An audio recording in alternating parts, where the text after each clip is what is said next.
یہ جو سروگیسی ہے کہ ایک عورت اپنے آپ کو درد ذیل سے بچانے کے لیے کسی دوسری عورت سے وہ بچہ پیدا کرتی ہے تو وہ بھی بالکل مطلقاً حرام ہے۔ اسلام کے اندر اس طرح کی کوئی گنجائش نہیں۔ اسلام نے اس حد تک آزادی نہیں دی کہ آپ کسی دوسری عورت کو اپنے مقاصد کے لیے استعمال کریں۔ اب ایک بچے کی ماں ہی نہیں ہے، مشین اس کی ماں ہے، تو اس کو ماں کا جو پیار ہے، ماں کے جو آداب ہیں اور معاشرے کے اندر جو ماں کی ضرورت ہے وہ کون فیل کرائے گا؟ نبی کریم صلی اللہ علیہ وسلم نے فرمایا کہ نکاح من سنتی، نکاح کرنا، شادی کرنا یہ میری سنت ہے۔ وہ بالکل ایک وہ سنت بے وقت ہو کر رہ جائے گی۔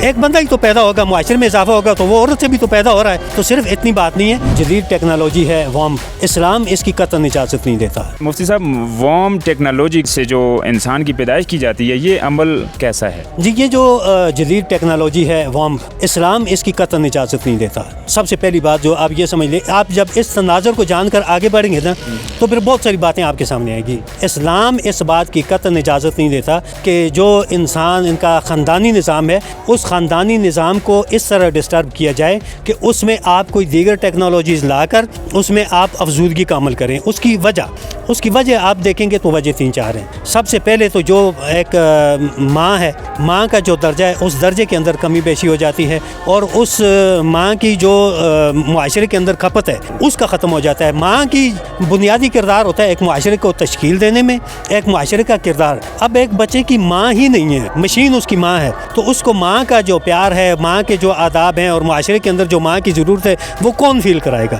وہ فیل کرانے والا کوئی نہیں ہے۔ تو یہ معاشرہ بجائے بڑھنے کے یہ معاشرہ ٹوٹے گا، اور ایسے بندے کو بالکل کسی قیمت پر جو اخلاقی اقدار ہیں ان اخلاقی اقدار سے وہ بے بہرا ہوگا، اور معاشرے میں شادی جو نام ہے، جو نبی کریم صلی اللہ علیہ وسلم نے فرمایا کہ نکاح من سنتی، نکاح کرنا، شادی کرنا یہ میری سنت ہے، وہ بالکل ایک وہ سنت بے وقت ہو کر رہ جائے گی۔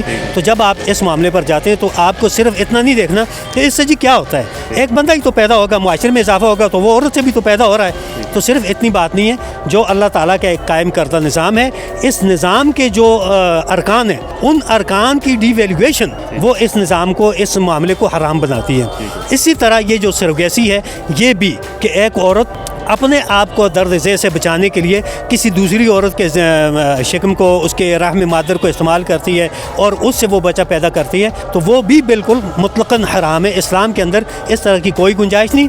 ہر عورت کو خود اس معاشرے کی تشکیل دینے میں اپنا کردار ادا کرنے کے لیے اسلام نے اس حد تک آزادی دی ہے۔ اس حد تک آزادی نہیں دی کہ آپ کسی دوسری عورت کو اپنے مقاصد کے لیے استعمال کریں اور پھر اس کو چھوڑ دیں اور اس کا جائیداد میں کوئی حصہ نہ ہو۔ ٹھیک ہے، بہت شکریہ جی۔ مفتی صاحب ہمارے ساتھ موجود تھے، اپنے دینی اور سائنسی علم کے ساتھ ہماری رہنمائی فرما رہے تھے۔